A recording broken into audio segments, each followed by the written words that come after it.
রাজশাহী চলে গেছি কিন্তু গাছসহ রসুন আনার জন্য। কারণ রাজশাহী অনেক ভিডিও দেখছি, তারা কিন্তু এইভাবে রসুন বেঁধে সারা বছরের জন্য সংগ্রহ করে রেখে দেয়।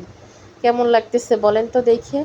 তবে আমার কাছে মনে হচ্ছে আজকে আমার রাজশাহীর রসুন আমার ঘরে, তবে কিন্তু রাজশাহীর রসুন না, এই রসুন কিন্তু বরিশালও চাষ করে। আর আমি অনেকবার বলছি, এগুলো সবই হচ্ছে মানে আমার বাসায় যে পিচ্চি হুজুর থাকে ওর বাসা থেকে নিয়ে আসছে। ওর বাসা কিন্তু বরিশালের একদম শেষ সীমানায়, সেইখানে ওর বাসা থাকে কিন্তু আমার বাসায়। আমি ৮ বছর ধরে মাদ্রাসার ছাত্র খাওয়াই কিন্তু।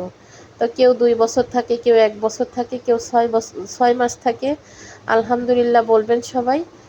এই বছর শেষ হলে ও আমার বাসা থেকে হাফেজি পাস করে বের হবে। আমি কিন্তু সত্যি ওকে হাফেজি পাস করায় বের করতে পারলে মানে আমিও অনেক বড় একটা দায়িত্ব বলেন, ভালোবাসা বলেন, সেই জায়গা থেকে আমি একটু স্বস্তি পাই। কারণ আমি ৮টা বছর আমি এই মাদ্রাসার ছেলেপেলের সাথে কিন্তু কষ্ট করি। কারণ তাদের মারা যা করে আমারও কিন্তু তাই করতে হয়। টাইম টু টাইম খাবার দিতে হয়। ছেলেমেয়ের জন্য না করলেও কিন্তু ওর জন্য করতে হয়। তা আমি যে ওরে হাফেজ বানায় আমার বাসা থেকে বের করব, এটাই কিন্তু আমার বড় চাওয়া বা বড় পাওয়া। মাশাআল্লাহ বলবেন, সবাই দোয়া করবেন ওর জন্য।